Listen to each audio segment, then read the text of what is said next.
এটা কিন্তু উমলিংলা আমি পৌঁছেছি। উমলিংলা। তো গাইজ আমি যেটা বলছিলাম তোমাদেরকে নিয়ামুরের ভেতরে যে হোমস্টেটা আমি নিয়েছি সেটা হচ্ছে এই হচ্ছে সেই হোমস্টেটা। আর ইনি হচ্ছেন এই হোমস্টের ওনার, যিনি আমাকে আপনার নাম কে? এটা হচ্ছে একটা হিটার, সোলার হিটার। कैसे काम करते हैं?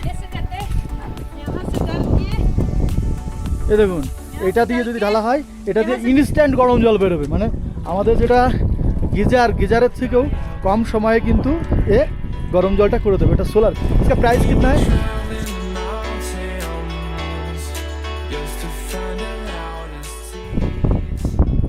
তো ভাই আজকে আমার কলকাতা টু লাদাখ রাইডের 11 দিন, মানে 11 তো এই 11 নম্বর দিনে আমি পৌঁছে গেছি হানলে। কালকে হানলে পৌঁছে আমরা এখানে ক্যাম্প করেছিলাম, তোমরা দেখেছো। এখনও 2টো ক্যাম্প রয়েছে, আমার 2জন পার্টনার এখানে থাকবে। আমি ক্যাম্প গুছিয়ে নিয়েছি কারণ আমি বেরিয়ে যেতে পারি। তো আজকে আমার ডেস্টিনেশন হচ্ছে উমলিংলা হচ্ছে ওয়ার্ল্ড হাইয়েস্ট মোটরেবল রোড, যেটা 2 বছর আগে হয়েছে। তার আগে অবধি এখানে কোনো রোড ছিল না, এই প্রথম 2 বছর আগে। তো উমলিংলাটা আজকে আমি কভার করব। এটা ওয়ার্ল্ডের হাইয়েস্ট মোটরেবল পাস বা রোড যা বলতে পারো। তো গাইস চলো শুরু করি আজকের ভিডিওতে। আরও ভয়ঙ্কর কিছু দেখাতে চলেছি। এই উমলিংলা পাশে কিন্তু 15 মিনিটের বেশি কেউ দাঁড়াতে পারে না।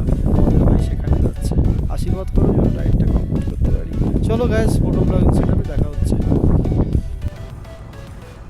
আজকে কিন্তু চললাম ওয়ার্ল্ডের হাইয়েস্ট মোটরেবল রোড উমলিংলাটা কিন্তু অনেক ইউটিউবারের মুখেই শুনবে যে এটা একটা খুবই মোস্ট ভাইটাল পাস, সেই জন্য ভাবলাম আগে এটাই করে আসি। তো চলো দেখতে থাকো কী দেখা যায় আজকের ব্লগে।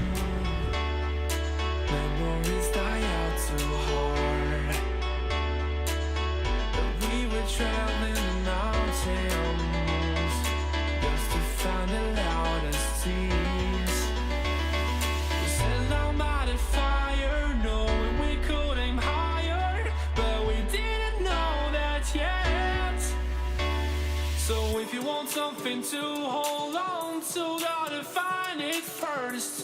But here I am, 'cause I've been laying under palm trees waiting for the summer, knowing there's nowhere to go. এত বেশি আমার কিন্তু শ্বাসকষ্ট হচ্ছে। মানে বুঝতে পেরেছো, আমার কিন্তু সহজে শ্বাসকষ্ট হয় না, তবে হতেও না। একটা ভাইয়ের বাইক পড়ে গেল, মানে কালকে রাতে আমরা একসঙ্গে যারা ক্যাম্পিং করেছিলাম, ও একটা শর্টকাট নিতে গিয়ে ওর বাইক কিন্তু পড়ে গেছিলো, ও আর পারছিল না, তো ওকে তুলে দিলাম। তখন থেকে আমার একটু এক্সট্রা এনার্জি লস হওয়ার কারণে মানে কী বলবো, শ্বাসকষ্ট হচ্ছে।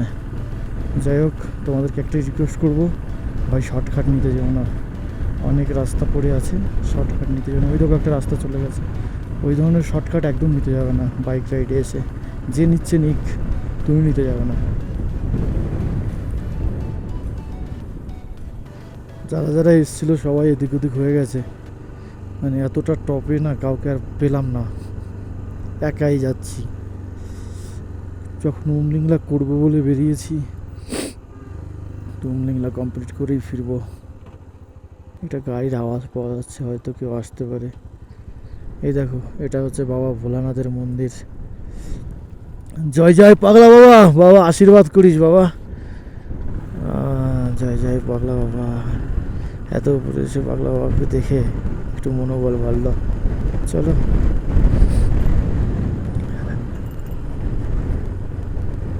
ভাই, দেখো এগুলো কিন্তু আমাদের সেনা জওয়ানদের বাংকার। এগুলো ভিডিওয় দেখানো উচিত না, তবু খুব একটা ক্ষতি আশা করি এতে হবে না। এই দেখো, সে বাদিক দিয়ে গর্তের মধ্যে আন্ডারগ্রাউন্ড করে, এগুলো কিন্তু আমাদের সেনা জওয়ানদের বাংকার। ওই দেখো লাল ওগুলো কিন্তু অক্সিজেন। তো এইগুলো নিয়েই কিন্তু ওরা আমাদের দেশকে, উমলিংলা 33 কিলোমিটার, ওরা কিন্তু আমাদের দেশকে রক্ষা করে চলেছে ভাই। একটা সেলুট তো ওদের জন্য হয়।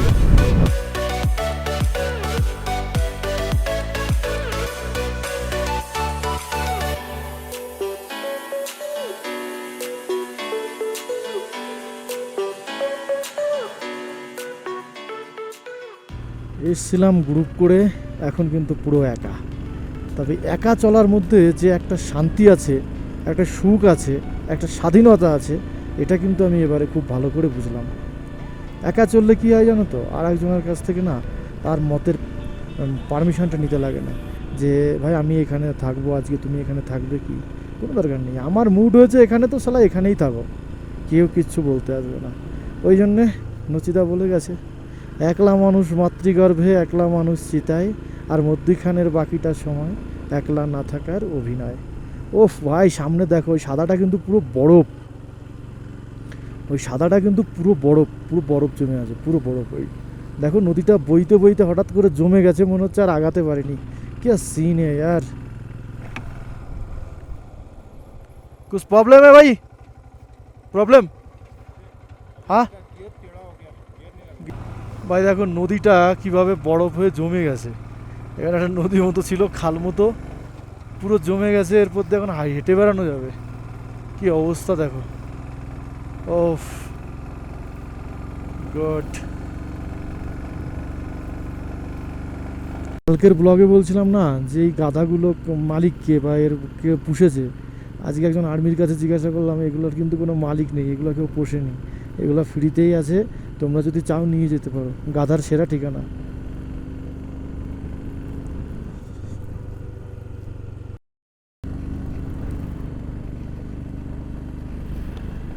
দেখো এই সব পার করে, সব পাহাড়কে তছনছ করে চলে এসেছি কিন্তু টার্গেট পূরণ করতে।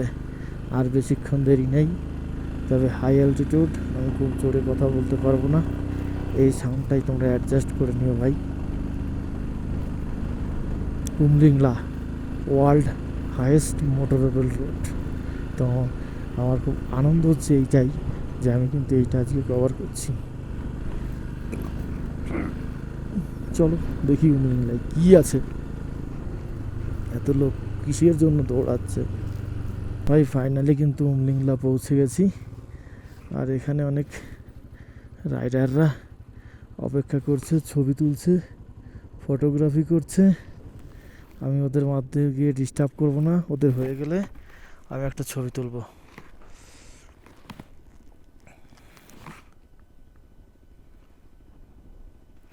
দেখো ভাই স্কুটি নিয়ে চলে এসছে, ভাবা যায়।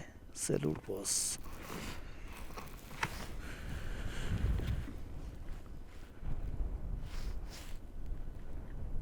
এটা কিন্তু উমলিংলা, আমি পৌঁছেছি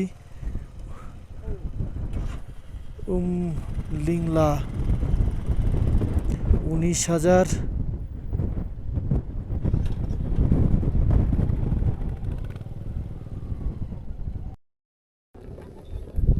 উমলিংলা থেকে ফেরার পথে একটা কফি আর একটু ব্রেড অর্ডার করেছিলাম।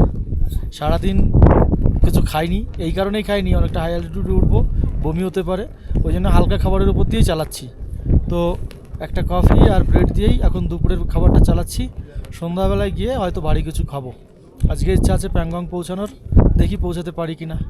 পৌঁছাতে পারলে তো সেটাও ব্লগিংয়ে উঠে আসবে। তো চলো সঙ্গে থাকো আর দেখো তোমাদের ভাই কী কী করে। তো ভাই হালনা থেকে খাওয়া দাওয়া করে ফিরছি একটু রেস্ট নিয়ে। তো একটা জিনিস তোমাদের দেখানোর জন্য আমি ক্যামেরাটা অন করলাম। এখানে দেখো শুধু রাইডার আর রাইডার, বহুত রাইডার, শুধু রাইডার। বিদেশিও আছে, মহারাষ্ট্র আছে, ঝাড়খণ্ড, সব জায়গার আছে, রাজস্থানের আছে। তো এত রাইডারের মাঝখানে নিজেকে আর একা মনে হয়নি। গ্রুপ ছেড়ে বেরিয়ে যাওয়ার পরেও অনেক রাইডারের মাঝখানে কিন্তু ভালোই লাগছে। এই যে আমার সামনে কলকাতা থেকে এসছে, এরা কিন্তু স্কুটি নিয়ে এসছে দুজনা। তো ভাই সবাইকে পেয়ে নিজের দলকে হারিয়েও খারাপ লাগেনি। চলো দেখি যেতে যেতে আর কি কি অভিজ্ঞতা হয়।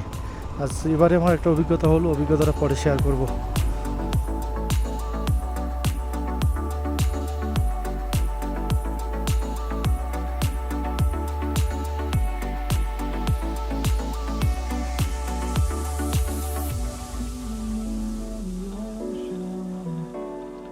Memories die out too hard. But we were traveling the mountains just to find the loudest tears. We said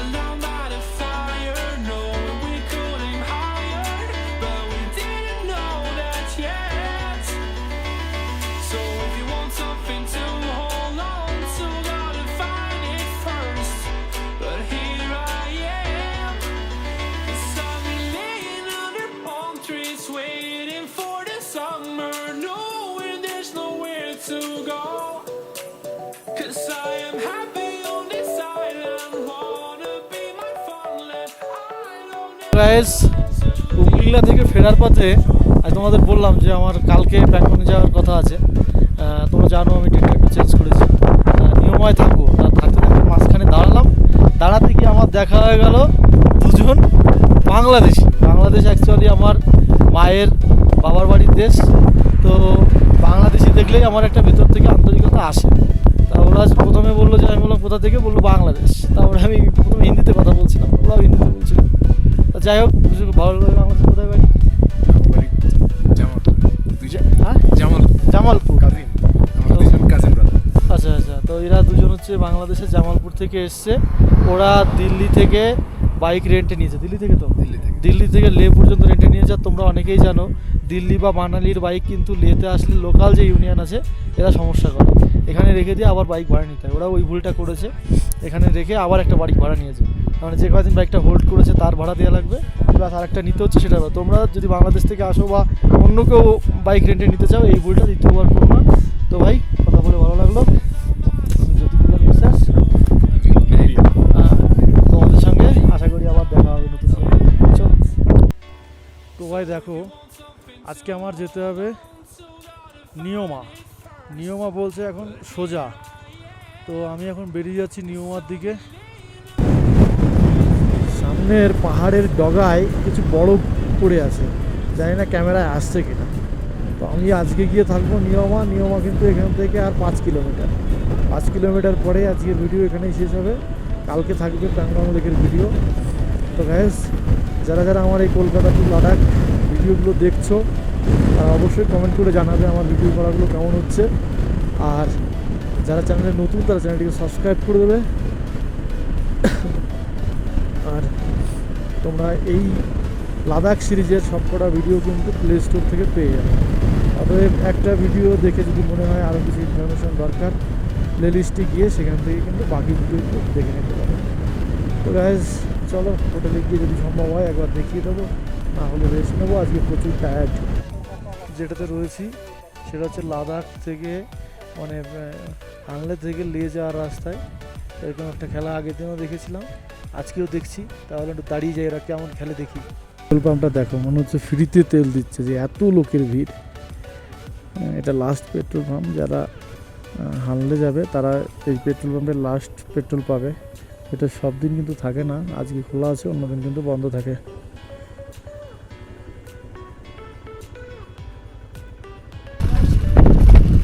একটা ছোট্ট ইনফরমেশান, হানলে যাওয়ার পথে আমরা যে ভয়টা পাই, পেট্রোল পাম্প নেই, কিন্তু নিয়মায় একটা নতুন পেট্রোল পাম্প হয়েছে। আর তোমরা দেখতে পাচ্ছ যে পেট্রোল পাম্পটা চালু হয়ে গেছে। আমি এখান থেকে ফুল টাইম করালাম। নিয়মায় রোড থেকে আমি একটু ভেতরের দিকে যাচ্ছি, দেখি ভেতরের দিকে যদি একটু কম টাকায় রুম পাওয়া যায়। মেন রোডে তো সবাই এসে ভিড় করবেই, একটু বুদ্ধি খাটিয়েই দেখি কী হয়। দেখো এই দিকটাই সোলারের পুরো প্রজেক্ট লাগিয়ে রেখেছে। দেখো এখানে কিন্তু বিদ্যুতের উৎস সোলার প্যানেল, আর আদার্স কোনো জলবিদ্যুৎ তাপবিদ্যুৎ কিছুই নেই। কিন্তু লাদাখে এত বরফ পড়ে যায় যে জলবিদ্যুৎ খুব একটা হয় না। তো যাই হোক, ফোনের টাওয়ার পাবো কিনা জানি না।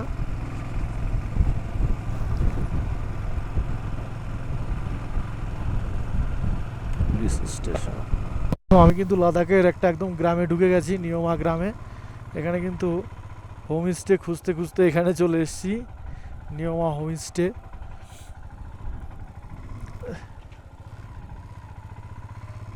গ্রামটা আমার খুব ভালো লাগছে। মেন রোডে থাকতে থাকতে বিরক্ত লাগছিল। তো চলো দেখি ভিতরে কোথায় একটু ভালো রুম পাওয়া যায়। খুব সুন্দর গ্রামটা, দেখো সাজানো গোছানো, মনে হচ্ছে আরও একদিন এখানে থেকে যাই।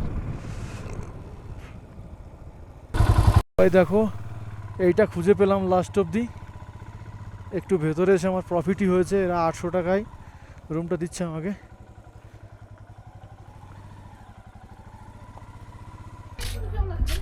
তো গাইজ, আমি যেটা বলছিলাম তোমাদেরকে, নিয়ামুডের ভেতরে যে হোমস্টেটা আমি নিয়েছি সেটা হচ্ছে সেই হোমস্টেটা। আর ইনি হচ্ছেন এই হোমস্টের ওনার, যিনি আমাকে আপনার নাম কে? ঋষি আকমো। ঋষি আকমো। উনি উনি আমাকে ওনাদের এই গ্রামটা ঘুরিয়ে দেখাবেন। एक्चुअली গ্রামটা আমার খুবই ভালো লেগেছে। हमने पहले नियामुर का वो रोड का साइड रूम लेने के लिए सोचा था, लेकिन बाद में सोचा था अंदर कुछ अच्छा होगा। ये बहुत पेड़ देखा था ना, तो पेड़ हमें अच्छा लगता है। ऊपर और पेड़ है, नीचे पेड़ नहीं है, मगर मेन रोड है। मेन रोड नहीं है ना। कौन सा साइड में जाओ? यहाँ से ही जाएगा। তো এখানে আমি তোমাদেরকে একটা সুন্দর জিনিস দেখাবো, সেটা আমি ওইটা দেখানোর জন্যই ক্যামেরাটা নিয়ে এসেছি। কে বলতো এ দেখিয়ে এই যে জলটা আসছে এটা পুরোপুরি পাহাড়ের ঝর্ণার জল না।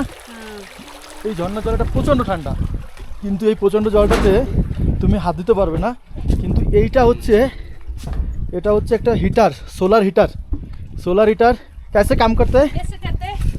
यहाँ से डाल के এই দেখুন, এটা দিয়ে যদি ঢালা হয় এটা দিয়ে ইনস্ট্যান্ট গরম জল বেরোবে, মানে আমাদের যেটা গিজারের থেকেও কম সময়ে কিন্তু এ गरम जलटा कर देवे। এটা सोलर। इसका प्राइस कितना है? इसका प्राइस अभी पता नहीं हम लोग को। चामर है ये दिन 20 ज़्यादा होगा। 20,000। 20,000 से ज़्यादा होगा। ঠিক আছে, একবারই খরচা করতে হবে, নো ইলেকট্রিসিটি চার্জ। কোনো ইলেকট্রিসিটি চার্জ কিন্তু এটাতে লাগে না। এটাতে আমি স্নান করলাম এখানে আসার পর। তো বাইরে প্রচুর ঠান্ডা, বেশিক্ষণ থাকতে পারলাম না, একটা দুটো চাষবাড়ি দেখে চলে আসলাম। আর এ क्या है? ये हमारा कुछ सामान बर्मान डालने के लिए। सामान रखने के लिए। रखने के लिए। ও রুমের ভেতর ঢুকে গেলাম। এবার চলো রুমটা আমি তোমাদেরকে দেখাই। 800 টাকায় রুমটা আমি পেয়েছি, থাকা এবং খাওয়া এর সঙ্গে দিয়েছে। ঠিক আছে, এই এটা হচ্ছে রুম। আর ये बिल्ली এটা হচ্ছে আমার রুম, যেটাকে আমাকে থাকতে হবে। আর এখানে রেখে দিয়েছি আমার জ্যাকেট ये देखो ये बॉक्स। कैट